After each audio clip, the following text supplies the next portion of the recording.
A very, very special person joins us right now. She is the winner of the 2008 Boehringer Ingelheim Oncology Nurse of the Year Award. Nurse of the Year, how cool is that? Through the Canadian Association of Nurses in Oncology. Whew. Robin Morash joins us right now. How you doing? I'm wonderful. Thank you very much. Must feel pretty good to win the Nurse of the Year award. Well, it's certainly very humbling to be nominated by your peers and colleagues. Can I ask you then, okay, so you're a nurse, you specialized in oncology. What does that mean to be a nurse of oncology? So it means that I worked with cancer patients, managed programs, and provided hands-on care education support to patients who are either going through treatment for cancer, being assessed for cancer, or have completed treatment. Probably a very difficult career.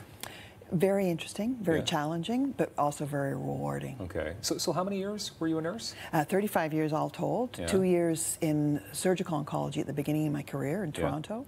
And then I took a bit of a hiatus, moved up here to Ottawa and worked in a number of different areas and moved back to oncology in 2007. Okay. So you're recently retired then? Yes. Okay. Yep. So am I correct to say that you won the Nurse of the Year award on the same year you retired? Yep. Wow.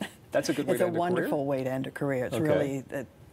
Good job. And have a look at this. So this is you winning the award, correct? This is you in Charlottetown? Yes, that's right. Okay. So tell me more about this awards. Now, it's the 7th annual, so they do this every year and they pick a Nurse of the Year.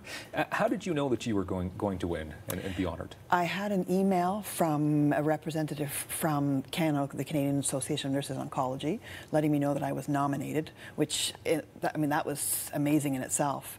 And then about 2 weeks before our conference, maybe 3 weeks, I had an email from them saying that I had won. And then I was, the representatives from Boehringer Ingelheim got in touch with me, and we had a lot of communication since then. Wow. So what was the nomination process like? Did your peers nominated you? That's right. A call for nominations goes out from the organization, from the Association in Oncology, and peers, friends, and colleagues of mine from the Ottawa Hospital actually put a nomination together, and that involves letters of support and submitting it in, then it goes into a blinded review. It's a big process. Yeah.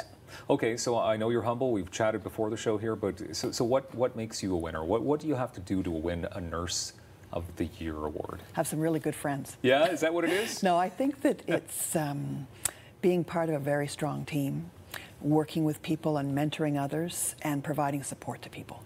Okay. And you actually won, along with an amazing trophy plaque, $5,000? Absolutely. But that's going to be going towards something.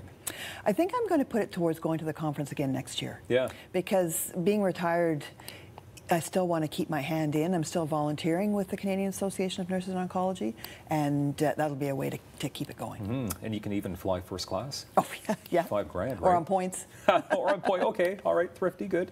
Okay, so can you tell us maybe one or two quickly rewarding moments in your long career? Do you know, I think the biggest thing is the change that's happened in cancer care over the years. When I first started in Toronto, when I worked on an inpatient unit, so people came into the hospital and many did not do well.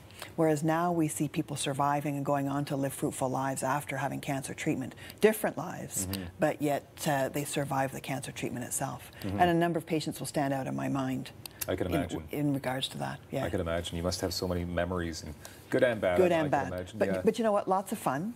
It's been a great career working with excellent teams in both places that I've worked. Well, imagine if you weren't around those 30-plus years to help out these people that were going through this. So good on you, and I can't say enough good things about nurses, for sure. Can you tell us about your volunteer work? Because obviously that's something that's very important, and you plan on continuing. So I volunteer with the Canadian Association of Nurses in Oncology and also with Bladder Cancer Canada, because that's my clinical specialty, is working with patients who've been diagnosed with bladder cancer. People have said when you retire, don't jump right into something, but I'd like to volunteer, whether it's with hospice work, which in the West End here in Ottawa there's a hospice, or also in the field of geriatrics, working with patients who are geriatric going through cancer care. Okay. Obviously you plan on volunteering just for years and years and years. Just to find the right niche. Yeah, okay. So should people get into the field of nursing? Oh, absolutely. I would do it all over again. Would you? I think there are so many opportunities for nurses, whether it's in cancer care or critical care or community care, education.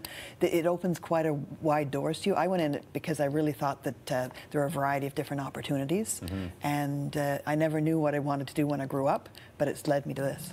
All of a sudden, and here we are, the year 2018, you won. You won Nurse of the Year. Thank you very much. Thank you for your service, Robin. We appreciate your time here on Daytime. Thank you. Thank you. And thank you as always. I'm Dylan Black. Have yourself a good day.